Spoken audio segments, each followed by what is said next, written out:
pag-ibig, the more you save, the more you get. Think long-term para no regrets. Give more to your pag-ibig, get more love in return. Sa Pag-ibig Fund, your dreams will come true. Upgrade your pag-ibig na. Paglanon ng pamilya, hawak mo sa iyong kamay. Kaya pumili na. Hindi na ako matatakot, dahil handa na ako. Kayang-kaya mong gawin lahat ng iyong hiling sa tulong ng family planning.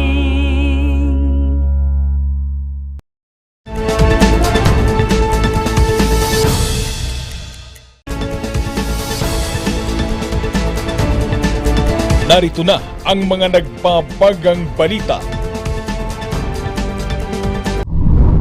Pangangampanya ng mga kandidato sa Baguio City, umarangkada na. Mga ahensya ng gobyerno, todang paghahanda para sa malinis at payapang halalan sa Cordillera. Kalbaryo ng mga magsasaka sa Benguet, patuloy na bumibigat dahil sa smuggling. Over-the-counter medicine sa mga sari-sari store, ipinagbabawal. At pwede bang arestuhin ng traffic enforcer ang lumabag sa traffic law? Alamin sa Ikaw at ang Batas.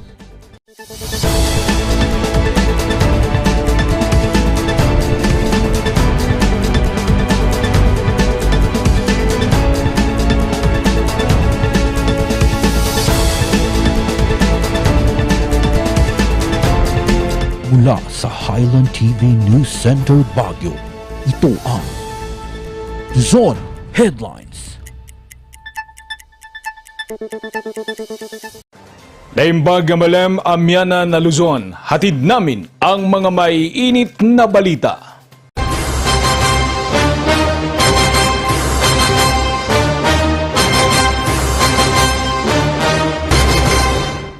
Umarangkada na ang pangangampanya ng mga kandidato sa Baguio City. Ang mga eksena sa report ni Charles Limon.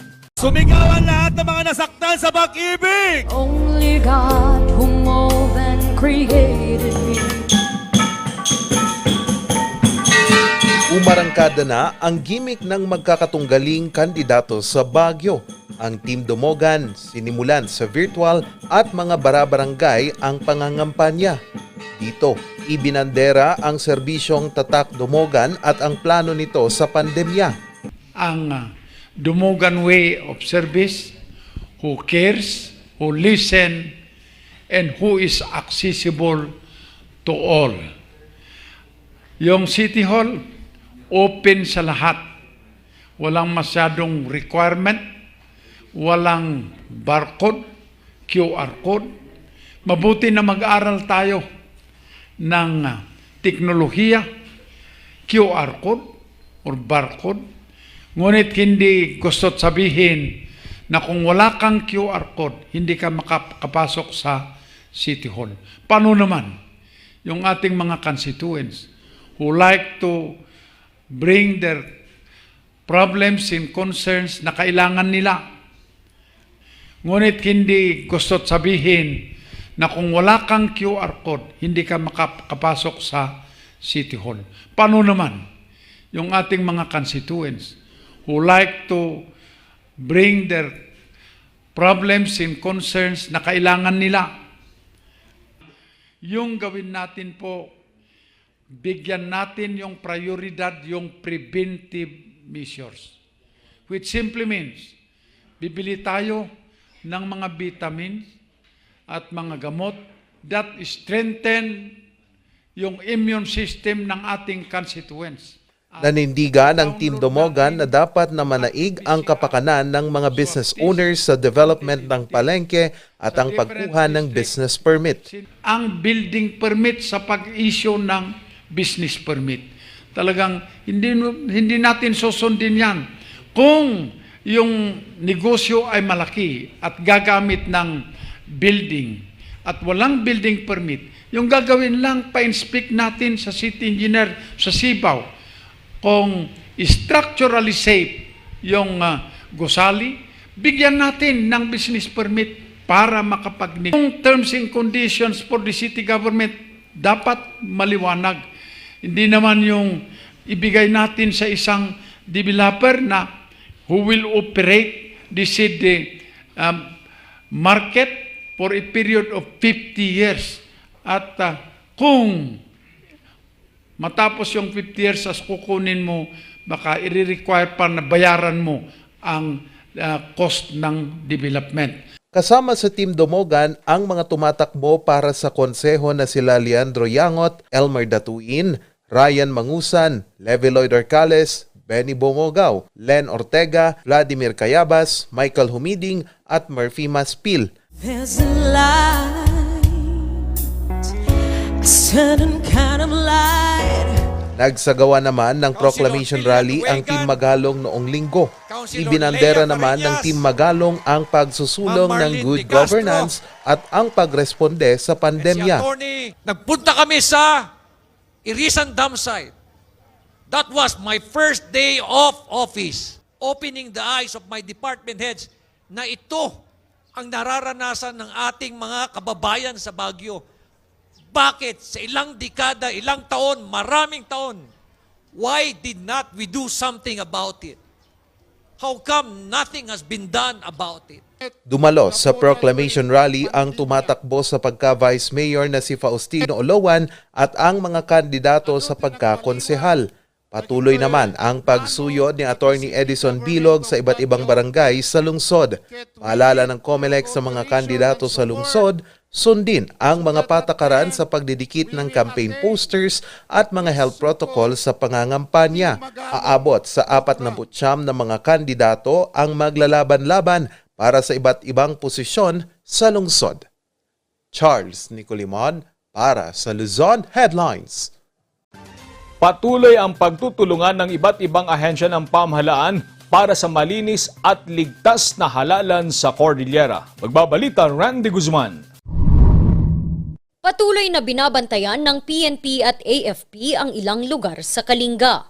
Kabilang dito ang bayan ng Tinglayan, Rizal, Balbalan, Pasil, Pinokpok at Tabuk City.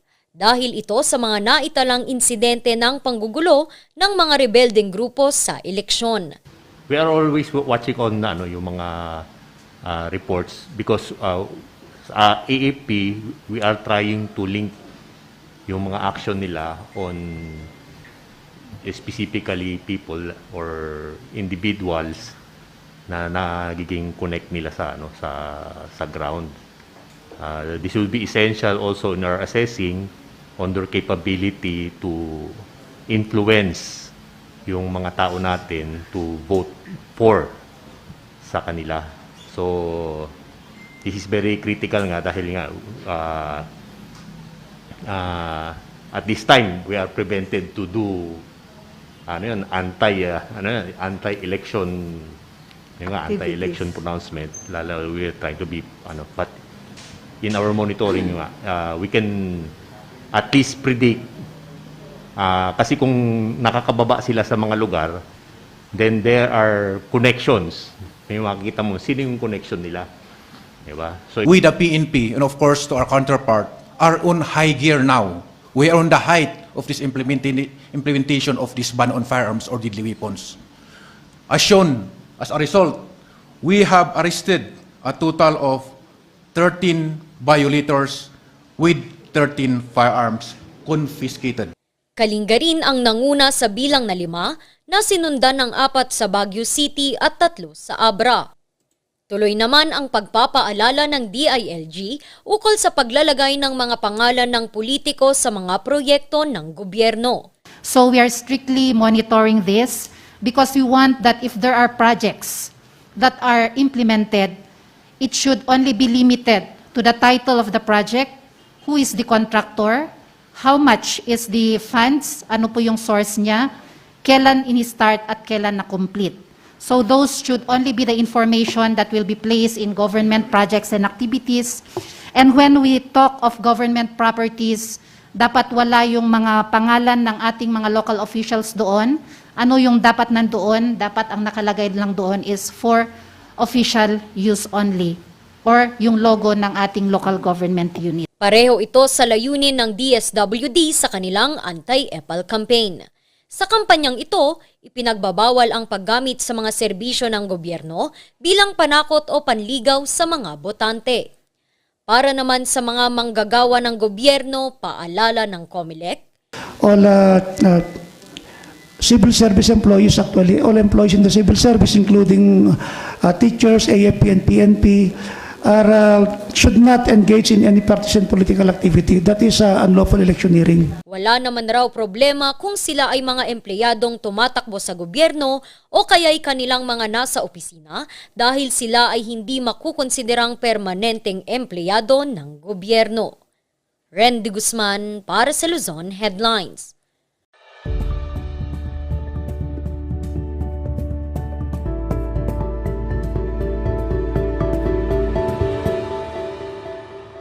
Mahigpit ngayong pinababantayan ng DILG ang hindi otorisadong pagbebenta ng mga over-the-counter medicine sa mga sari-sari store. Ang detalye sa report ni Justin Liana. Mahigpit na nagpapaalala ang Department of Interior and Local Government sa mga local government unit ng Cordillera na pagbawalan ang mga sari-sari stores sa pagbebenta ng mga over-the-counter medicines o mga medisinang hindi na kailangan ng preskripsyon mula sa doktor tulad ng paracetamol, ibuprofen, antihistamines at iba pa. Okay, so on March 2, 2022, the DILG Memorandum Circular was issued and was given to our local government units regarding the dispensing, selling, and reselling of pharmaceutical products in sari-sari stores. Yun lang naman nila. So we gave that or disseminated that to the local government units, emphasizing that itong mga sari-sari stores dapat hindi sila magbenta ng mga medicines that should have been sold only by accredited na mga pharmacies.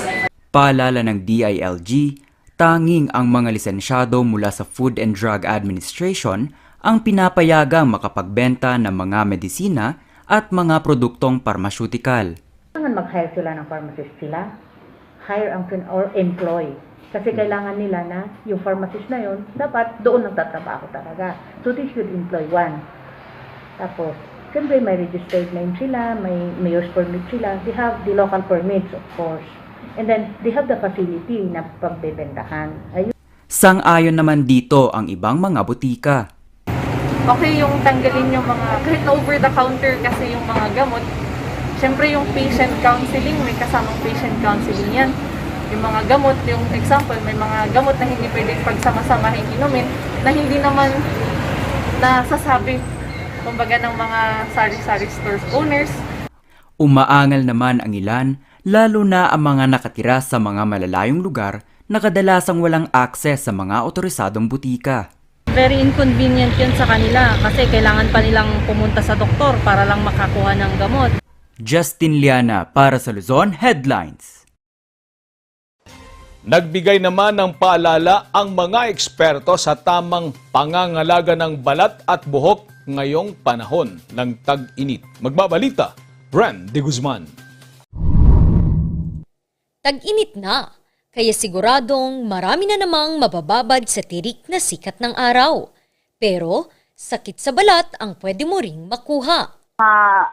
Rashes na nakukuha, depende sa sunburn, depende sa skin kasi ng skin type ng client natin, ay ng mga tao.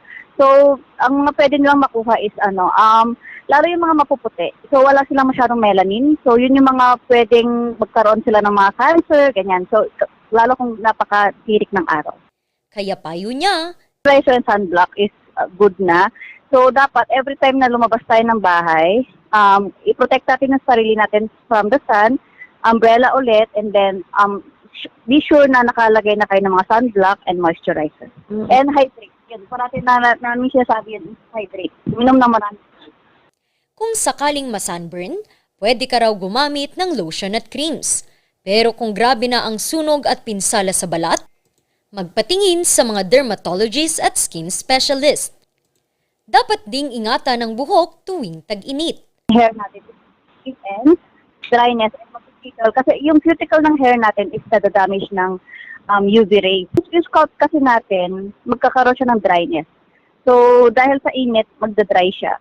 So, possible ang hair fall na, lalo pag summer, di ba meron tayong hair fall na regular? So, everyday kasi talaga may hair fall tayo. Pero pag dumarating kasi ang summer, nadodoble yung hair fall natin. Bawal din daw magbabad sa init ang mga kagagaling lamang sa mga hair treatment dahil sa maaring pagkatunaw ng mga kemikal sa anit. Okay. So, lalo pag may mga treatments tayong ginawa sa hair or ating may mga ginawa tayong color or ribbon, dapat hindi siya pwedeng ibabad sa hair. So, yun na, kailangan natin i-cover yung hair natin. And then, yung gumamit tayo ng meron tayong ginagamit na serums para mapanatili natin yung hair natin at maprotect natin from the sun. Iwasan ding maligo gamit ang mainit na tubig para maiwasan ang dryness ng buhok. Maging ang paggamit ng shampoo ay hindi raw dapat araw-araw at mas mainam na conditioner ang gamitin. Ngayong tag-init, hindi raw masama ang mag-enjoy sa ilalim ng araw basta't huwag kakalimutang gumamit ng payong, sombrero at iba pang pangprotekta sa ating balat at buhok. Rendy Guzman para sa Luzon Headlines. Susunod, kalbaryo ng mga magsasaka sa Benguet, bumibigat dahil sa smuggling. Iyan at iba pang balita. Abangan!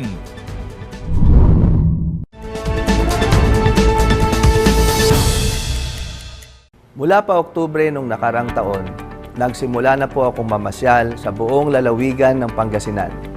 At ngayon po, napuntahan ko na ang mahigit sa 1,000 mga barangay sa atin pong lalawigan. Ano ang aking naging obserbasyon? Napakarami pala sa ating mga kababayan ang naghihirap. Ngunit ano ang solusyon? Trabaho, trabaho at mas marami pa pong trabaho. Trabaho ang susi para makabangon tayo muli. Ginawa na po natin yan sa 5th District of Pangasinan. Nagtayo po tayo ng isang economic zone. Nakapag-imbita po tayo ng isa sa pinakamalaking kumpanya mula po sa Japan. At ito ay nakapagdulot ng 10,000 trabaho. Gagawin din po natin yan sa buong lalawigan ng Pangasinan. Magtatayo pa tayo ng 3 pang economic zone. Para po sa loob ng 5 taon, ito po ay makakapagbigay ng karagdagang 50,000 jobs para po sa mga Pangasinense. Hindi ito pangako. Ito po ang aking trabaho. Ako, si Ramon Gico III, kasama nyo sa pagtupad ng pangarap para sa maunlad na Pangasinan. Ang saranggola at ang tali nito ay maaaring lumapit, sumabit o bumuhol sa linya ng kuryente. Dahil sa lakas ng kuryenteng dumadaloy sa linyang ito, ang paglapit at pagdikit ng anumang bagay na hawak ng tao tulad ng tali ng saranggola ay maaaring daluyin ng kuryente at maging sanhi ng aksidente o pagkamatay. Maaari ring maantala ang daloy ng kuryente dahil dito.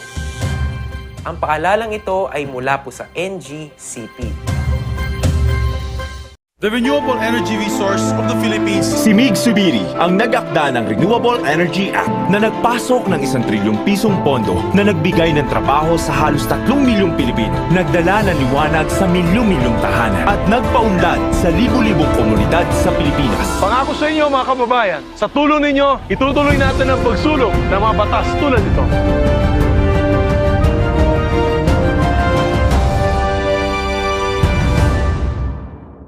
Hello, good morning, TJ Home Builders po. TJ Home Builders po? Yes po, sir. Sir, paano po ma-order online ng mga hardware supplies? Yes po, sir. Madali lang naman pong mag-order through our Facebook page po. Punta lang po kayo sa facebook.com/TJHomebuilders at i-message nyo na lang po kami doon at meron lang pong sasagot sa inyo. So, meron po tayong indoor, outdoor, tsaka meron din po tayong for kitchen, for bathroom, at mga lightings po. Sir, ang TJ Home Builders po ay isang tindahan na nag-o-offer po ng mga finishing material. easy to install at mas makakatipid po sila ng oras at sa pera po nila. Mas concentrated po kami sa mga modern materials. TG Home Builders, we turn houses into homes. The Baguio Country Club, the first and only 5-star mountain resort in the Philippines, is fully equipped and ready to welcome you back. The club has thoroughly worked on adapting to the new normal. The usage of any of the facilities and amenities of the club is governed with specific rules, regulations, and procedures in accordance to the medical, physical distancing, and disinfecting protocols. And as you return back here to your second home and make new memories with us, we assure you that at the Baguio Country Club, you do not have to worry because we can assure you that the club continuously puts great importance to the health, safety, and wellness of its members, guests, and employees. Coronavirus. Dahil dito, may mga bagay na hindi mo na magagawa. Ngunit, may katuwang ka. PDA or Pau de Arco Herbal Capsule na may antiviral quercetin at immunity booster. Mag-PDA or Pau de Arco Herbal Capsule araw-araw para iwas sakit, iwas virus. PDA. Proteksyon, depensa, alay sa kalusugan. PDA or Pau de Arco Herbal Capsule is available in all leading drugstores nationwide. Another quality product of Aldrich Corporation.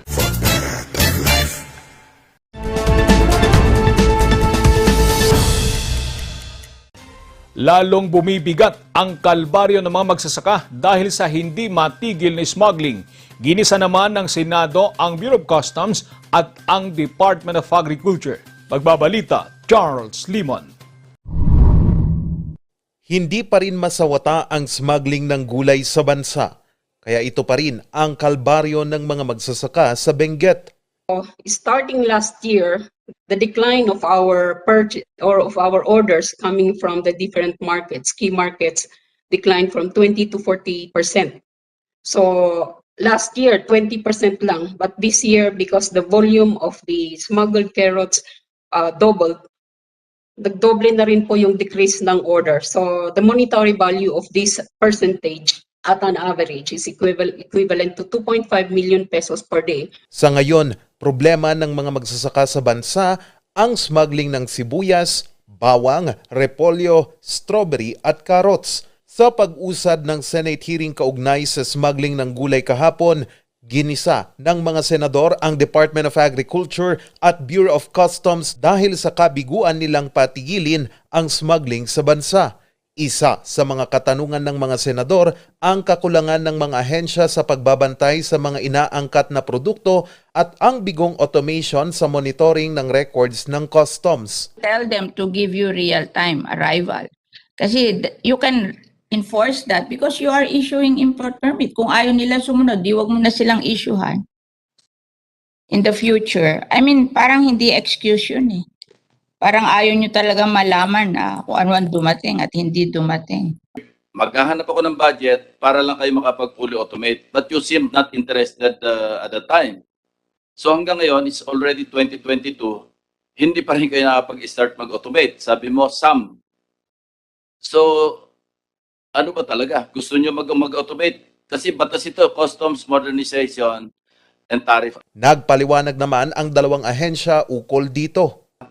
Initial procurement of the initial stage of the Philippine Customs Modernization Project, which is this procurement of the PSQA or the Quality Assurance Advisors, is already underway. Hopefully after that, we will be able to start with the procurement process of the customs processing system, which will replace our current system and will modernize it at par with...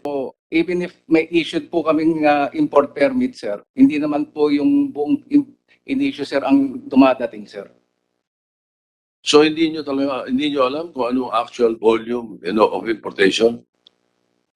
Sir, mayroon sir kaming issued mga quota, sir, at issued permit, but hindi po ginagamit po, sir, ng importer yon. Hindi po, sir, nila napaparating ng buo.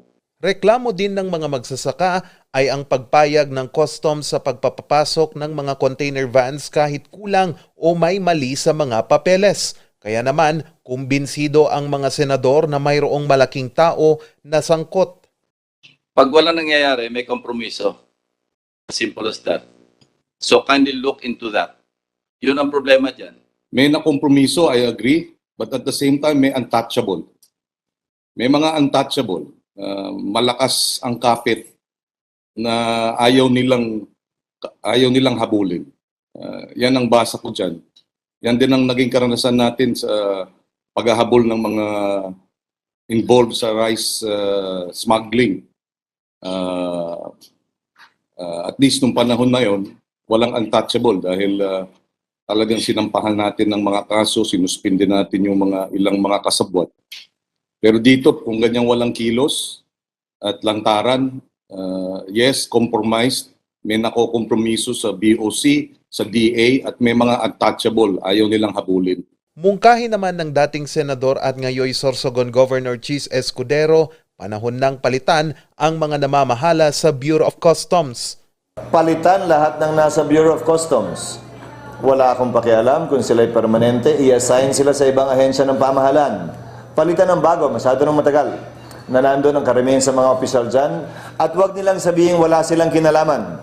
Wala man silang kinalaman, tiyak ko, alam nila kung ano nangyayari, pumipikit lamang sila o tumitingin sa ibang direksyon. Bilang simula sa Bureau of Customs, sana ang susunod na presidente, palitan lahat na nagtatrabaho dyan. Hindi ko sinasabing tanggalin dahil kailangan mong dumaan sa proseso. Dagdag pa niya, kailangan pang palakasin ng Pilipinas ang investment sa agrikultura sa bansa.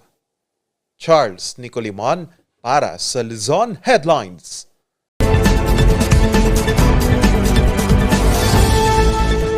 For traffic violations punishable by a city ordinance or the Land Transportation Act, can a traffic enforcer arrest a person who violates the traffic law or the Land Transportation Act? Under Republic Act 4136, Section 29 thereof, the only remedy of a law enforcer in case one violates the Land Transportation Act or any traffic ordinance is to confiscate the license.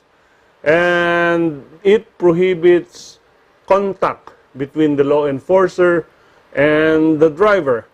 In fact, the law enforcer should not even require yung driver to go down from his vehicle and present his identification other than yung license niya. And the alleged violator is only to give his driver's license to the law enforcer.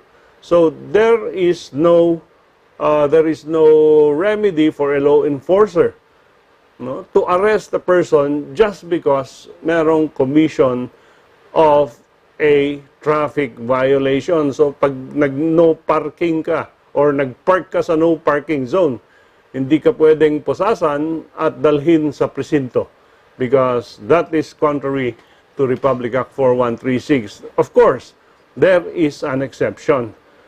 If the traffic violation caused physical injury or homicide or death to third parties, then the law enforcer may take into custody yung offender, and not only the offender, but they can also impound the vehicle concerned.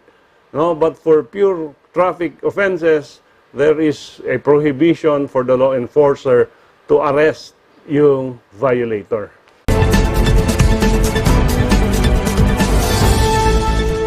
Ang bahaging ito ay hatid sa inyo ng Pines Estate and Gaming Corporation. Baguio City Children's Park bukas na sa publiko. Ilang panuntunang inilatag, hindi raw lubusang nasusunod.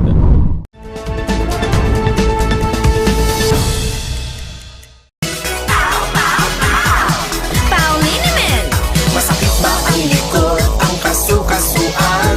Namimitig o masakit ang iyong kalan?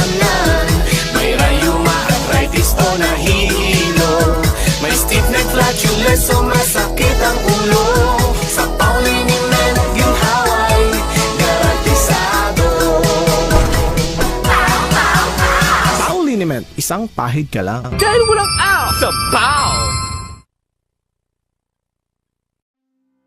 Salamat kay Senator Migs dahil natulungan niya ang aming negosyo ngayong pandemic dahil sa Bayanihan Act. Salamat, Senator Migs. Hulog ka ng langit sa industriya namin. Sa lahat kaming magsasaka ng tubo sa buong Pilipinas.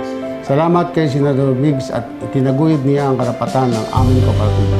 Salamat, Senator Migs, sa pagbigay ng malakas na ngipin sa anti-hazing law. Tuloy-tuloy lang po ang serbisyo ng inyong trabahador sa Senado. Sa milk ng batang 90s, tara't atin ang i-try. Ang batang 90s milk tea, di ka magsisisi, promise. Sa milk ng batang 90s. Itultulo tayo iti panagmaymay sa para iti ayaitan tayo nga probinsya iti Benguet. Mas pinapintas tayo iti serbisyo iti Benguet General Hospital nga agitited iti libre nga hospitalization para kadagiti marigrigat. Itultulo tayo nga mapapintasan dagiti farm to market roads tayo para kadagiti farmers. Papintasan tayo pa iti turismo, scholarship program para kadagiti ubing. Itultuloy tayo iti good governance that our province deserves. Re-elect Governor Dr. Melcher Daginistiklas for healthier Benguet. Mazar Music offers a complete line of musical instruments.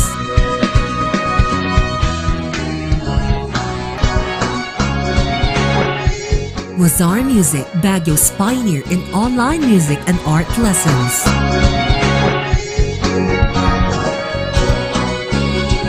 Mazar Music, bringing music closer to your hearts.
Bukas na sa publiko ang Baguio City Children's Park. Dismayado naman ang ilan dahil hindi lubusang naipatutupad ang mga umiiral na panuntunan. Magbabalita si Tricia Calera.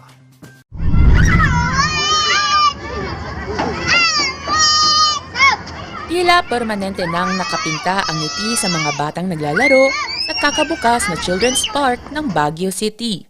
Ang ikinalulungkot ng ilang magulang tulad ni Joy, hindi lahat sumusunod sa mga inilatag na guideline habang nasa park. Dapat i-maintain nila yung physical o social distancing.